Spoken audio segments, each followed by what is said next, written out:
Yes, this is KWMR in Point Reyes Station.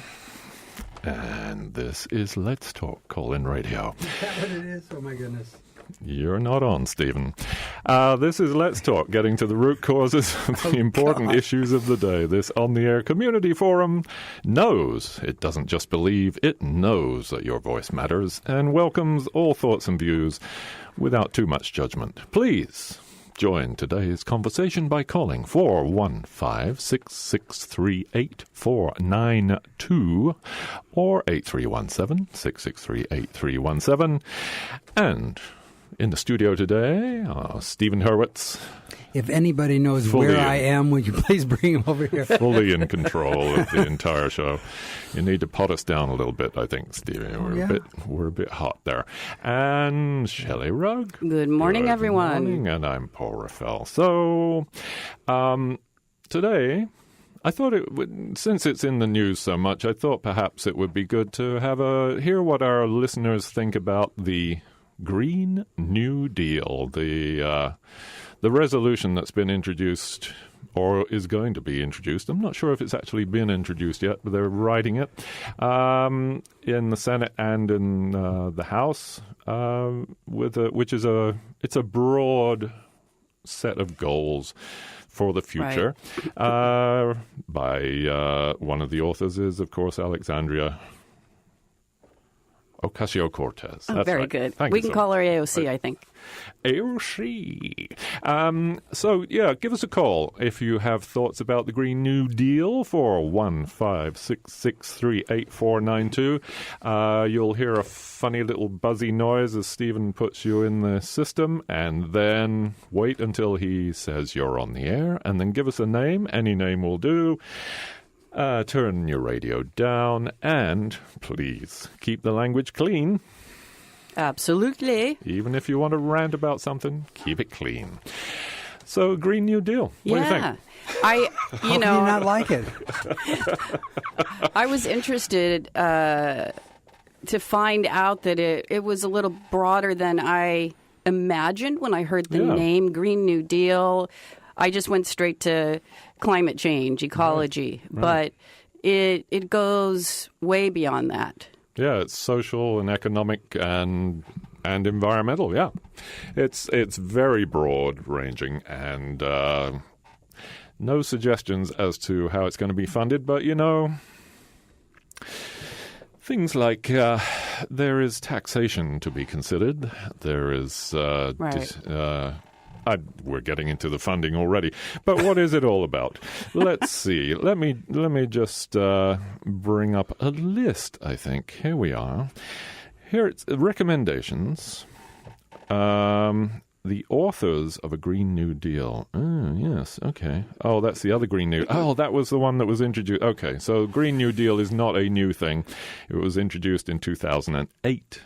By the Green New Deal Group and published by New Economics Foundation. So this is something that goes way back. It's actually on the platform of the Green Party. So they've been going at it for a while. Which is probably part of why the Democrats are getting, feeling a little divided on this issue. So this is the thing, is the Democratic Party becoming the Green Party now? How do we feel about that? Give us a call, 415-663-8492. And so here's a list. Guaranteeing a job with a family-sustaining wage, adequate family and medical leave, paid vacations, and retirement security to all people of the United States. That's pretty good right in itself, right there. How do you guarantee a job with a family-sustaining wage to everybody? I don't know how that would work. That's tall order. Providing all people with high-quality health care, affordable, safe, and adequate housing, economic security, and access to clean air, clean water, healthy and affordable food, and nature. Yeah. Well, we do have an environmental protection agency that is far from protecting our environment, so that's something. Run by corporations now, providing resources, training, and high-quality education, including higher education to all people, meeting 100% of the power demand in the United States through clean, renewable, and zero-emission energy sources. 100%. Repairing and upgrading the infrastructure, eliminating pollution and greenhouse gas emissions as much as technologically feasible. Aha! Building or upgrading to energy-efficient distributed and smart power grids, and working to ensure affordable access to electricity. Upgrading all existing buildings in the United States, and building new buildings to achieve maximal energy efficiency, water efficiency, safety, affordability, comfort, and durability, including through electrification. Don't know what that means. Yeah, it's a lot. Overhauling transportation systems to eliminate pollution and greenhouse gas emissions from the sector as much as is technologically feasible, including through investment in zero-emission vehicle infrastructure and manufacturing, clean, affordable, and accessible public transportation, and high-speed rail. Spurring massive growth in clean manufacturing, whatever that means, in the United States, and removing pollution and greenhouse gas emissions from manufacturing as much as technologically feasible, and working collaboratively with farmers and ranchers in the U.S. to eliminate pollution and greenhouse gas emissions from the agricultural sector as much as is technologically feasible. There you go. That's a lot is technologically feasible. A lot is technologically feasible. Yeah, and that's the thing. You know, we've had access to solar power, wind power for decades now, and you know, there's pushback on going all the way there because of industries that currently exist that want to sell their products. So this would be a matter of people, you know, who own those kind of businesses needing to transition into a new business, a new product. But, you know, if our government says we must, then, you know, it's a great product to sell because everyone has to buy it. Right. Yeah. I think that the most effective thing about it right now is it's changing the conversation. I think it's not realistic to achieve all these goals at this moment in time. They're certainly laudable goals, but I think that the conversation has been, at this point, so retrograde that this is just a real positive way to redirect our energies and our thinking and poke a stick in the eye of those who are destroying the planet. Which is us. Well, you know, I was thinking not us. I was thinking the Tea Party. Oh, really? You think they're destroying the planet? Yeah, not us. You can't pin that on me for crying out loud. What are you driving this morning? I stuck out my thumb. Yeah. And no, it's us. Of course. I'm sorry about this squeaky seat. If anyone would like to donate money to KWMR for better seats, unsqueaky seats in the studio, please do go ahead. Maybe just a can of oil would work. Anyway, so... well, there's a lot of people that might not agree with that assessment because they feel it threatens their way of life, it threatens their industry. Oh, yeah. Everyone is threatened, yes. So... Well, certainly everyone would have to change. Everything. This is so broad, everything in the U.S. has to change. Everything's social. Every social program has to change. Housing regulations would change. By the way, this isn't a bill. It's a resolution just saying that this is what the U.S. needs to do. So, and you know, young Greta Thunberg, you know, has spoken to very higher echelon crowds on this topic of climate change, and that it's in fact. We should treat it like an emergency because it, in fact, is an emergency, and to see it any other way is very misguided and absurd. Yeah, refresh our memory as to who Greta Thunberg is for the listening public. She is a 16-year-old. I believe she's Swedish. I hope I got that right. A young woman who, when she I think she was 8 years old. She learned about climate change and dove into the books. Now, she's Asperger's. She's on the autism spectrum, highly intelligent. And what happened to her is that she had such a deep understanding of what was going on and what needed to be done in order to circumvent the problem that she went into a deep depression. And her parents actually stopped working for a while. She has famous parents, an opera singer mother and an actor father. They stayed with her and worked through how she could deal with these feelings and make a difference. And so I don't know exactly when she started, but she started taking every Friday off of school to sit outside the the parliamentary building, or I'm sorry for my lack of facts. But she held a sign, sitting out of school for climate change, her idea to bring attention. And so she got attention, and she has media-savvy parents. And she has no qualms about being very clear and direct and saying what she really thinks about things. She doesn't pussyfoot around about reality, or at least how she views it. She's brilliant, really. Yeah. Yeah. Well, so... and so there's a huge Kids for Climate Change action happening. Right. So the 15th of this month is a massive climate change school walkout that's planned. Oh, great. So, well, I mean, good heavens. Is that good? Would that be good for the schools? Is it good for children to walk out of school on political matters? Well, of course, they are the ones who will be affected more than us. She says when the adults they're acting like children, the children will have to act like adults. Well, and it is really an interesting time we're living in, and with so much access to the international scene through the internet, and kids being so tech savvy, and understanding the power of this tool that can organize.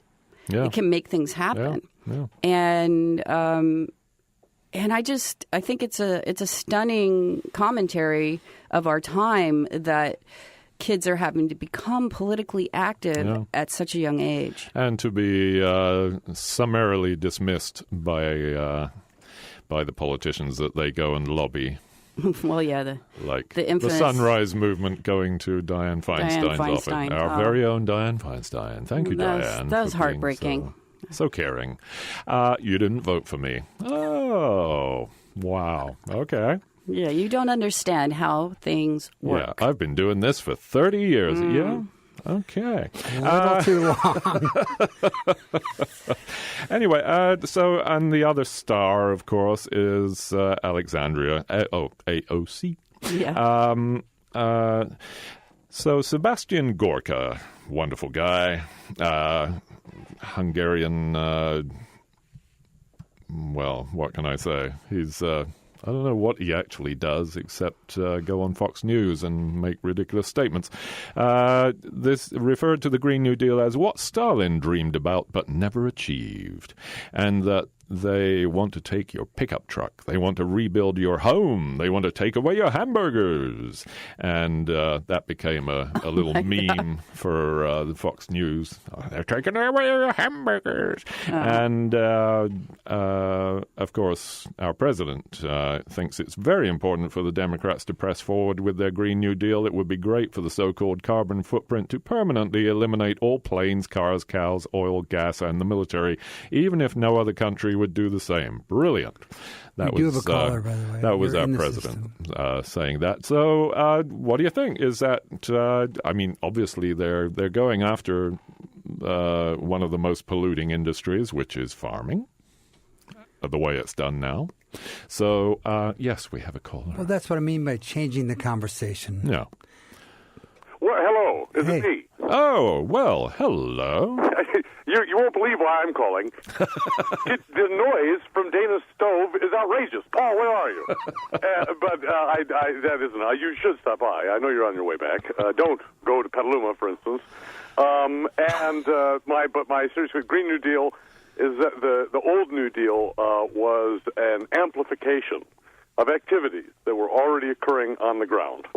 And so the problem with things like this is that Americans are deeply religious to this day, and they hope that some savior will come and just make magic happen and keep the poor people away from them and give them crust, to keep them from our door. Right. But it really relies on, if it's going to be anything at all, on finding real things that are happening at the community level or the municipal level in the United States, and then the federal.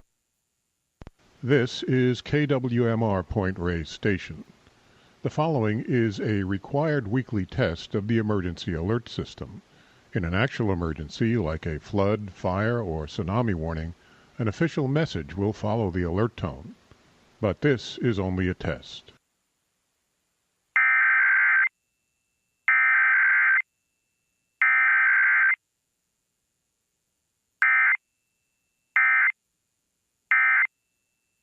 And blue-footed booby, I don't know the exact species.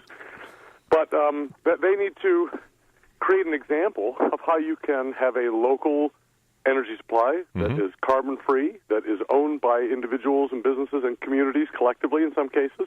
Community solar is a very popular phrase, but that would be great, Marin, and that should be the focus of something like Marin Clean Energy. And then the feds can say, oh, look what they're doing, and they can take that, and make it something that can be replicated across the country. Places that are not so wealthy and privileged as Marin, then the feds can step in and say, "Oh, Green New Deal, we can provide that in places and states and counties and towns that don't have the resources that Marin does." But it relies on us to get Marin to do something worth replicating. Get interesting, Marin, and go and abuse your local public officials and bureaucrats and tell them that they need to be innovative and lead the way. Get interesting, Marin. Isn't that the name of your new show on Fridays? My new show.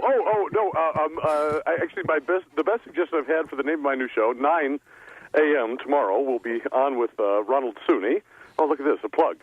Ronald Suney, who is an eminent American historian and professor emeritus at the University of Chicago. He's going to be talking about Russia.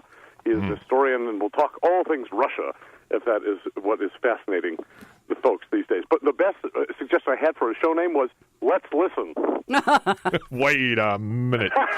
I'm suing. Well, I thought Let's Hear Charles talk. But anyway, the other thing, and my favorite part of the Green New Deal, I once shamed our local Rotary Club, Rotary Club 5150, by saying how many of you are going to Mexico this month or next month, and they embarrassed creatures. They slowly raised their hands. There's about half of them.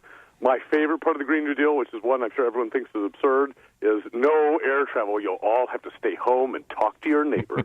Oh, no. No San Miguel de Allende for you. No Puerto Vallarta. No Oaxaca. Ooh. You'll have to get to know the people you live around and be in one place. This is a hard place to get to know your neighbors, though. Wouldn't you agree? Well, Stephen, you have to come off down your hill.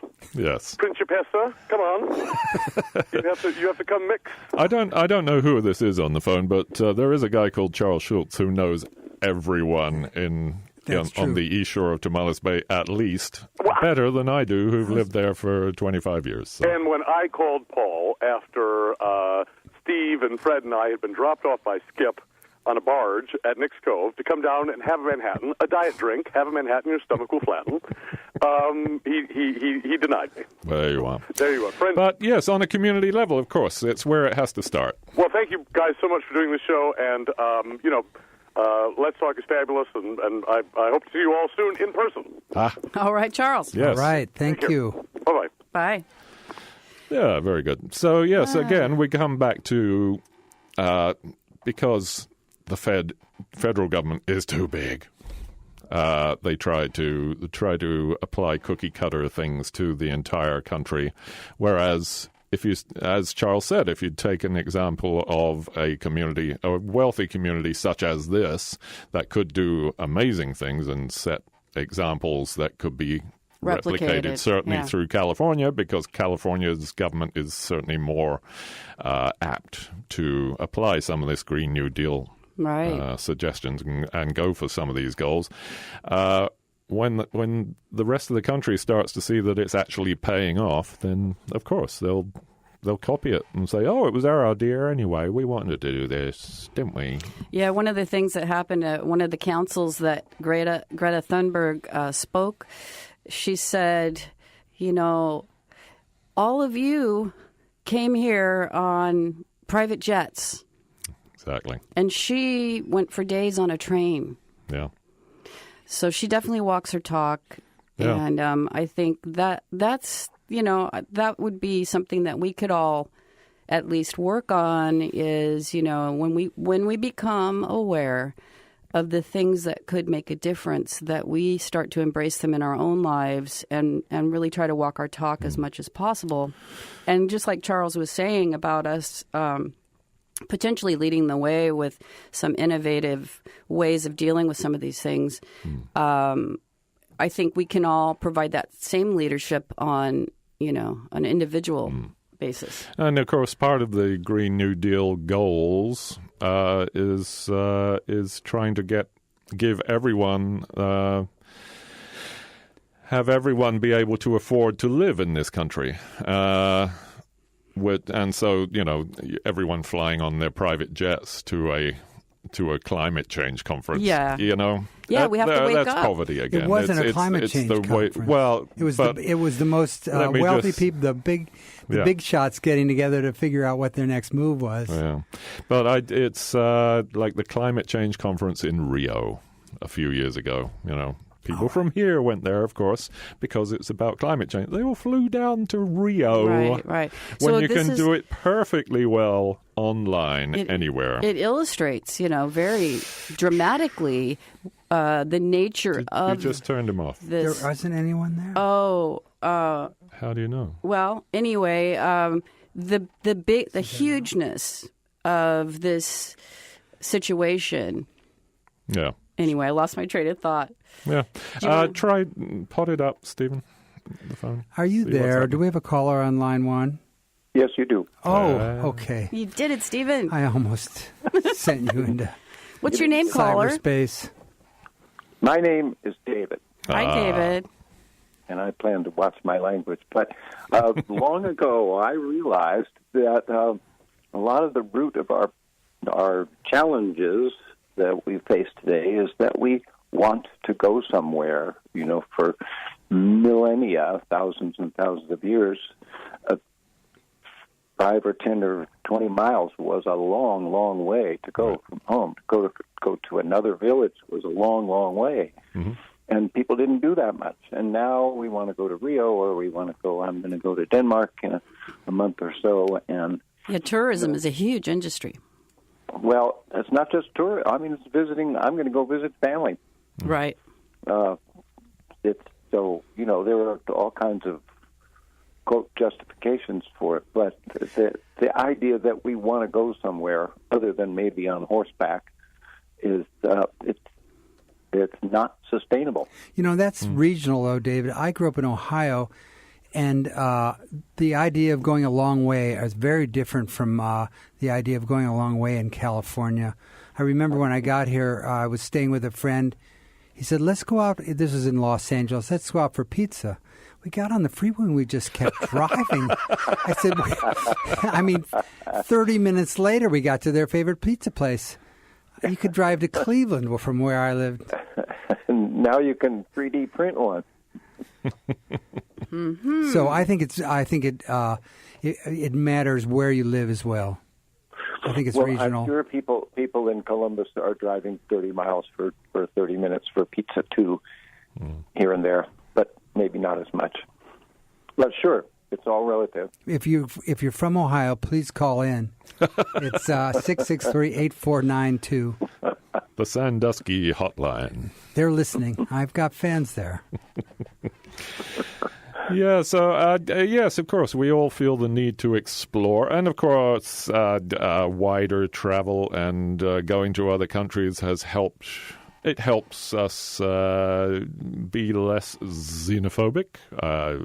There are good sides to having contact with people around the world. It's also a big part of industry because airplanes are part of the whole product delivery service. Yeah, look up, I think it's FlightAware or FlightRadar.com, something like that, and watch when the FedEx planes all take off and the UPS planes all take off. There's just whoosh. It's like blossoms opening up and hundreds of planes, thousands of planes heading out from the Midwest. And trucks up and down. Yeah, well, exactly. Trucks. So the transportation system is very polluting right now. So I'm going to sign off and let somebody else. David, thank you. Thanks for calling. Thanks for calling. Thank you. Bye. Bye. And transportation is, let's see, 28% of greenhouse gas emissions is by transportation. We've got a caller on line one. If you could just hang on, Stephen's about to do some announcements. Yes, it's that time. We're listening to KWMR in Point Reyes Station, and we have some supporters. One is high-speed internet services for KWMR underwritten by Horizon Cable, now cablecasting KWMR on television channel 47 in Point Reyes Station, Olema, Inverness Park, Inverness, and Dillon Beach, online at horizoncable.com. I don't know. Wow, you're having trouble. Shall I read those? I don't know. No, it's my turn. I don't know what happened to me today. And Sir and Star Chef owners support KWMR and the fishermen, foragers, and farmers of West Marin, whose artistry they bring to the plate and to the glass. 663-1034 or sirandstar.com. I got that one okay. Well I did done. that one. All right. One out of three. So we have a caller. You are on the air. Please give us your name. And Paul says that you got to watch your language. Hello. Hello. Hey. Hello.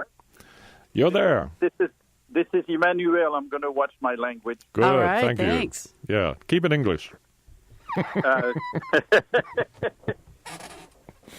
We don't have to point fingers at all those people flying all over the world. No. We can point fingers at each other here. Go to the local market, to the local store. This is not the season for grapes, but guess what? We can buy grapes, and where do they come from? Mm-hmm. Right. Peru and Chile. Eggs. My God. Mm-hmm. We are in the capital of the egg, and you can find at the Palace Market eggs from New Hampshire. Yeah. So I think we individuals can watch what we're buying and remember, okay, let's see, it's February. Oranges fine, tangerines fine. But don't buy things that usually grow in the summer. Yeah, and I think, it's been shown that it's actually more vital to your health if you eat things that are currently in season and local to where you are actually living. Yes. Yeah. Yeah, and bananas. Bananas are always in the store. And the story of bananas is a from? whole show. Yeah. It's pretty intense. I need bananas so I don't get cramps when I hike. But that's another story. Yeah, and it's a good point. World trade, this whole global trading thing is certainly, if not causing the entire thing, is certainly adding a huge total of emissions to the atmosphere, of course. But yet I have another thought. Yeah. Last year I thought I was going to reduce all this carbon and all this stuff by shorting my trip to Europe instead of 2 trips, just 1 trip. But my neighbor said the plane is going to fly anyway if you're in it. Well. But that's not how we affect change. We have to affect change through our leadership and our actions, right? Yeah. There won't be as many planes if we don't fly as much. That's right. They're not going to fly empty planes. That's why they're packing us in like cattle when they do fly. So. Yeah. All right. Thanks for raising all this up. Oh, thank you for thanks for calling. Thank you. Emmanuel. Thank you very much. I wanted to bring something up is that, talking about paying for this, Dianne Feinstein said, well, we don't have the money for this, etc. Mm-hmm. And it has to come from somewhere. And I think one of the most threatening things is, by the way, caller, I've got you in the system. No, you so. don't. It's line 2. Oh, my You God. got 2 callers. Oh, my God, look at that. There you go. That's it. Got 2 callers. Maybe. I just want to point out that the money has to come from somewhere, and it means that we're going to take it away from places where we're giving a lot of money now. And Like to all those billionaires? Well, to the Defense Department is getting a tremendous amount of money. That's true. And I think that's one of the places. Sure. And the other huge source is general assistance. So General assistance. What do you mean? well, I mean they call it welfare, whatever it is. General assistance is money to orphans. I mean, children, the elderly. So we have to decide where to take the money from. I know where I'm choosing. Well, I think that you're going to replace some of that money in that area with the kind of programs, if you're talking about healthcare, et cetera, that will provide the needs of that group anyway. Yeah. So it's just going to be... That's part of the Green New Deal. Okay, Right. Caller on line 1. They don't. Oh, okay. They've lost us. How about line 2? Are you here, line 2? You're on the air. Hello. Oh, my goodness. Okay, well, Hello, caller. Please call back. We'd love to hear your thoughts. Yes, please do call back. 415-663-8492 or 8317. Somebody's calling us back. There you line go. 1. Hello, you're on the air? Oh, boy. Well, I wasn't one of those callers on 1 or 2. Very but good. I thought it sounded like an excellent time. Oh, now we have line 2. Line 2, you're Hang putting on. you in the system, too. All right. So what's your name? Melinda. Hi, Melinda. Hi.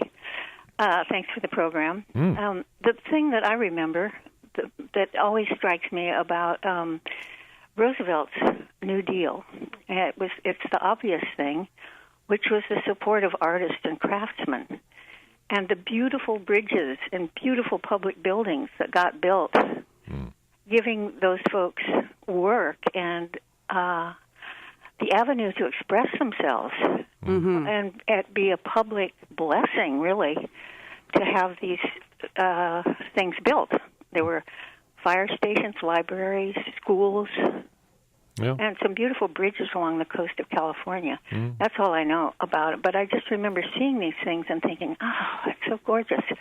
I suppose, they don't last forever, but I think that's, if we don't give an opportunity for the human spirit to come out and speak while we're transforming everything and not going on trips to Tahiti, we're missing something huge. They're so important. Yeah. So that's my push. Yeah. Thanks for calling, Melinda. Yes. Thank you, Thank Melinda. you. Bye. Bye-bye. Why don't we see about line 2? Hello, you're on the air. Hi, this is Gail. Hey, Hi, Gail. Hi, great show. There you go. And I loved Manuel's comment about seasonal regional is a great way to both support the economy and the beliefs that we have and our health.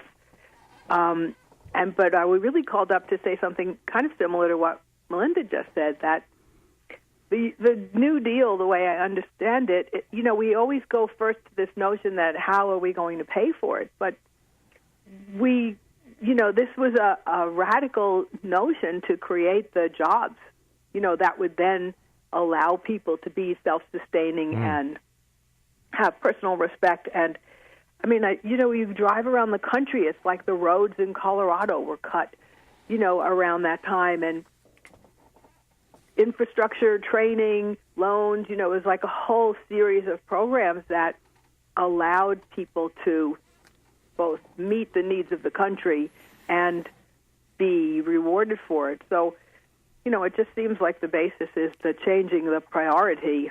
I mean, what's really missing is the belief that those are worthy goals.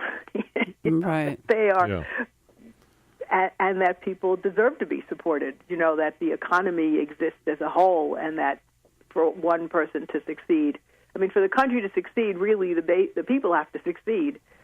It doesn't mean a thing if we've got a great GDP or trade, partners for a small number of people, but the average person is struggling. Yeah. I read an article yesterday, actually, about the trade deficit, which is going up, and it's a terrible thing, and we're going to have to lower the trade deficit with all these other countries, our president said. But the analysis shows that back when the trade deficit was really high, it was because people in this country, there was good employment figures. People had money. Mm-hmm. People had money to spend on stuff that is now manufactured overseas because our manufacturing is kind of dissipated to other places where labor is cheap and they don't have environmental regulations. Boy, don't get me started. But when the trade deficit is high, it means there are people here buying things. When the trade deficit is low, it's because people can't afford. That's why in 2008, the trade deficit, a couple of years, it went down, way down, I don't know what Obama's attitude towards that was, but conservatives were saying, this is a good thing. But actually, it's because people couldn't afford to buy anything. And we're heading that way again now. I mean... Right. So trade deficits are good. Yeah, because it's why? Yeah, why? I mean, if you're going to be in a sounds like something. If you're going to be in a world trading thing, but it's a statistic trade. that just shows how much we're consuming. Yes, exactly. Oh, absolutely. Which we're consuming the planet. Yeah, absolutely. No, that's a terrible thing. Consumption needs to go down, of course. Anyway, Gail, sorry. I went off on a... That's good. No, on a rant. Anyway, it's an important topic, and... Well, what's your impression of what you've heard about the Green New Deal? Does it sound it's too high-flying? I think that it states a series of values, that you either sign on to or not. I think that we have the capacity to, with all of these things, it's like, are you moving in that right direction? Nobody is suggesting that tomorrow we're going to wake up and the entire nation will be transformed, but we could certainly have a goal, just like California says, we will reduce emissions this much by this year. I mean, we can certainly... be on a 20-year program where there's jobs and infrastructure and education and, preparation for the jobs of the future and changes in energy. I mean, there's plenty of money to go around, if the priorities were established and agreed on. Yeah. I think that the default position of how we're going to pay for it is kind of plays into the naysayers, rather than saying, how could we do this? Right. Because we know it could be done. Yeah. Right. We're very capable. I mean, so what if only 80% of it was done? I mean, would anybody really think that was not amazing and fabulous? Still great goals, yes. So, high-speed rail, for instance. I think I heard that Gavin Newsom said they're putting that on hold, even though... Well, there's a place, there's all the politics of where does it end and what's the linking thing, and are the people in the Central Valley getting the benefits that they were promised, and was the money used appropriately? I mean, this is the conversation we had this morning a little bit. I just think that the real problem is that politics at its core is rotten, basically, and that until we really address the people who we've entrusted to enact these things, to decide on these things, it's going to be hard to really get the satisfaction, or any accomplishment. To get anything moving. They're not trustworthy. Even the people who are the better, have a lot of ulterior motives where they get their funding from and how they make their decisions. And, Well, yeah, I think that's the key thing that we need to be looking at when we look at our politicians is the whole follow the money. Who are their supporters, their backers? Where do they get their funding? Right. Are they beholden to anyone?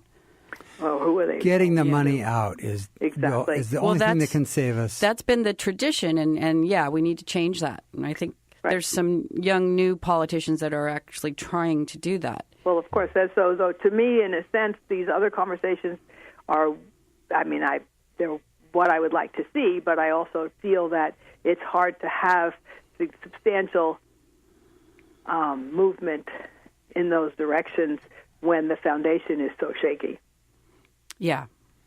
So I don't know. I mean, to me, that feels like getting the money out of politics and restoring, that sense of public service rather than personal gain, if that were possible, would be almost requisite for any of this rest of it to happen. Right. Well, right. Cheery perspective.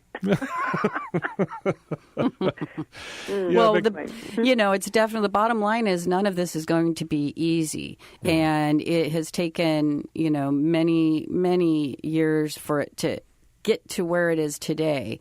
So it will take time to change it, but change is inevitable anyway. And change is possible, and we have great innovators in this country that are capable of anything. It's really a matter of getting out of the way of people who are able to create systems that can be more sustainable, manufacturing processes that can be more sustainable for mankind and the planet. It's possible. And also, part of the Green New Deal is about education, higher education especially for everybody. And I was reminded of a Stephen Jay Gould. I remembered his name. Stephen Jay Gould said, because there was back then when he was still alive, there was a lot of talk at one point about the size of Einstein's brain and how convoluted it was. He said, I'm less concerned with the size and convolutions of Einstein's brain and more concerned about the people who are not getting the opportunities, the people who don't get the chance to get that education, right? Because there are Einsteins everywhere. That was his thing, right? So that's another big part of it. Yeah. And if the move now is towards privatization because then you get to make money out of it. So, it's more than that. It's this belief that the private sector somehow is more efficient and can accomplish these common goals more effectively. It's more like a lie. Oh. It's definitely more like a lie than a belief. Yeah. We're led to believe. We're manipulated to believe. Well, things. It's obviously not necessarily true because we're seeing in the UK, for example, what used to be in my young days a wonderful National Health Service is just falling apart because they're taking all the money out of it and then going, oh, look, it's falling apart. We must privatize. The same as they're doing here with the post office, same as they're doing with schools. So what is the motivation? Why do some people, when they add things up in life, politically even, why do they want to see an ill-educated, poorly living, lousy health, poorly educated? Why? What's in it for them? Even people who are educated can be manipulated into all kinds of things. And if you have poor health and less money and less education, you have no power. And you might not even recognize how you could do anything about your situation because you don't have any energy left to deal with it. And poverty, yeah. Yeah. So the idea is that they want to impoverish all of us so that their power is more complete? Bingo. Yeah. It doesn't make sense to me corporations or companies make more money when people aren't paid caring, thinking human it's being. Not true. Amazon, who owns Whole Foods, Amazon, who did not pay any taxes in 2018, zero. In fact, they got a refund of $120 million or something. How does this? On I still might. on 1.2 what was it? 1.2 billion they made last year. They didn't pay any taxes. Anyway, Amazon. But Amazon owns Whole Foods. Whole Foods said, okay, don't get on our backs. We'll pay $15 an hour to our employees. What they've done now is they've cut the hours of their employees, so they don't have to pay them so much. Really? I'm not saying that business isn't happening. corrupt. What I'm saying is this: the money goes around, and it ends up in the same pocket. So if the money doesn't go around, there's no pocket. You're going to get less in your pockets. True. It is important to business to make sure that there is money in the system. Otherwise, people aren't going to go to Walmart and spend billions of dollars if they don't have it. So why don't they pay, for example, Walmart, why don't they pay their employees enough that they don't have to go on welfare as well as working full-time? Why? I don't know. I think they're because incredibly misguided. The market doesn't work as anything but a money maker for the select few. Okay. But I'm saying is also the select few don't make money I think unless Gail's people, trying to say goodbye. people are spending the money. Sorry. Thank you, Gail. But there are also 300 million people in this country. As we were saying earlier, when I was growing up, there were 200 million people in this country. That's a huge workforce. They don't have to worry about it as long as they're paying someone enough that they can buy a burger. Actually, what's happening right now is there has been a labor shortage, and one of the reasons companies are paying more is that they're having a harder time finding people who are qualified for the jobs they're asking them to do. Walmart actually did raise their pay because they had to, because there is more competition for the same workers. Money has to go around for those people to succeed. If people aren't buying the product, then people don't have the money to advertise the product. They need to put money in the system. If there isn't money in the system, they don't exist. Who are you going to talk to about that? Who are these they that you're talking about? I'm talking about the corporations, the people that have the money, right. The people that let's put it this way: it's a very short-term outlook to impoverish the people, and also demographically, that's why everything's falling apart, Stephen. The higher your education level, the more money you earn, and the more spending that you do. The whole country is based on consumption of world resources and services, and that takes money to consume that. And as soon as you impoverish this country, well, it may be the best thing that happens to impoverish this country on certain levels. If people don't have the disposable income to buy unnecessary things, what we're really advocating is that people only buy things they really need, that all the meaningless purchases that people are making that are bad for the environment, they're bad for the world.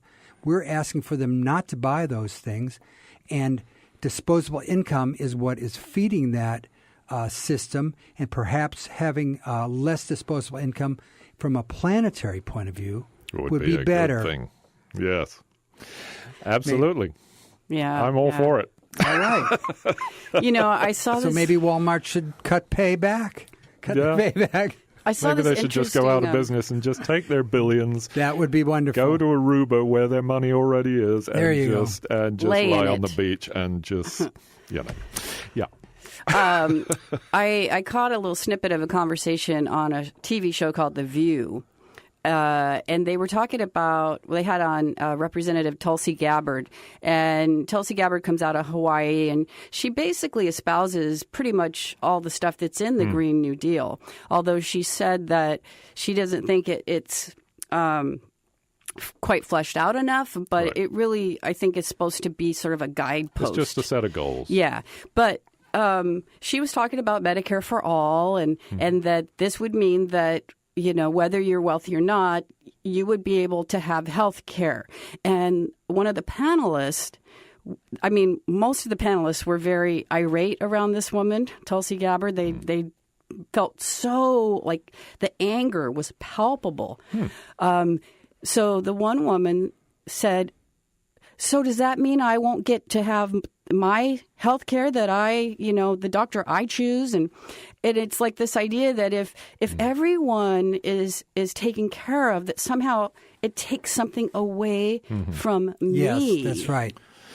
And that's not. It's sort of like the gun control, right? You're going to put some kind of regulations on who can buy guns and how they can buy the guns, and somehow that means you're taking away people's guns. Well, it's good to know that the mentally ill have the right to buy bear arms still, because they just signed that into law.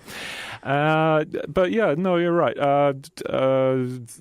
Again, going back to what I know, which is when I was living in England, National Health Service, everyone had the ability to go to the National Health Service, but of course there are still private doctors and private hospitals, and if you can afford to pay for a good private doctor in the center of the city of London, go ahead. Yeah. Whatever. But meanwhile, my teeth were, my dental care was free.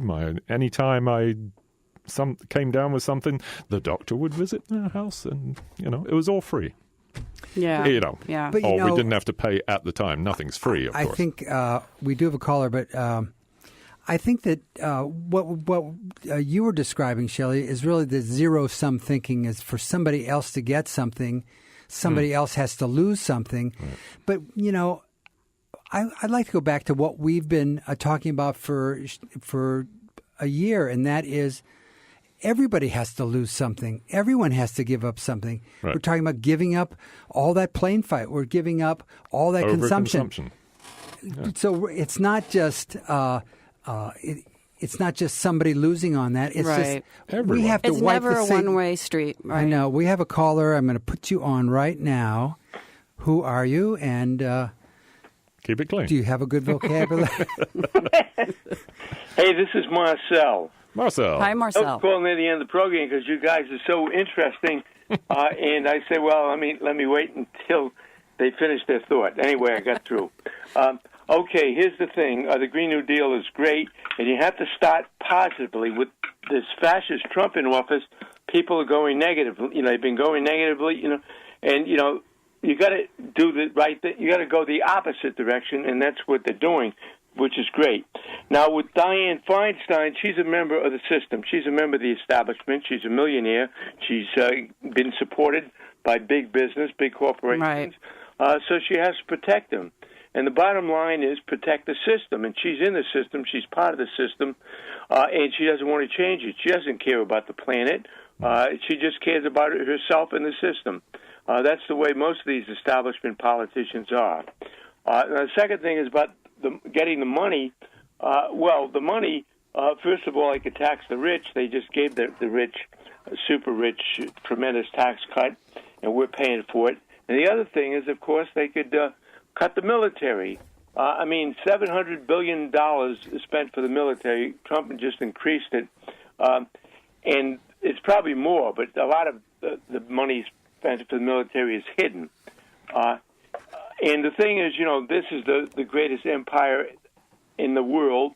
And we have, as you all know, we have over 800 bases, military bases, including on small islands all around the world.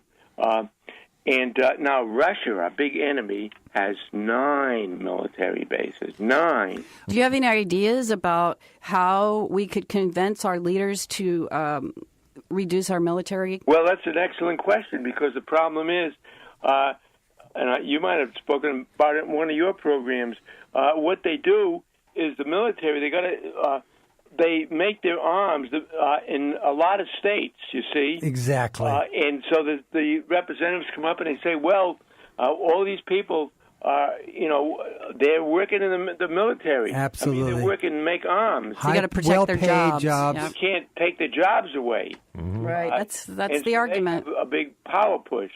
Yeah. And so with the arms, you make them. You got to use them. Like anything else, you got to use it. So you got to have wars. You got to be bombing and killing people. But it's got to be the pressure from the people. They have to become more aware. Yeah. And stand out, and let their political leaders know. That, Yeah. Hey, it's the top of the hour. Absolutely We're going to thank everyone, and I thank you. Call us back, and we'll talk about that stuff again. Thank you, Marcel. Thanks. Appreciate it. Bye-bye. Yes, this has been Let's Talk, and thank you to everyone listening. There were 20 of you online. KWMR does not take a stand on any of the issues discussed on Let's Talk. Opinions expressed on this program are those of the hosts and callers and don't necessarily reflect the views of KWMR, its board of directors, underwriters, or members. Thank you, Shelley. Thank you, Stephen. And we'll be back next Thursday. Bye-bye.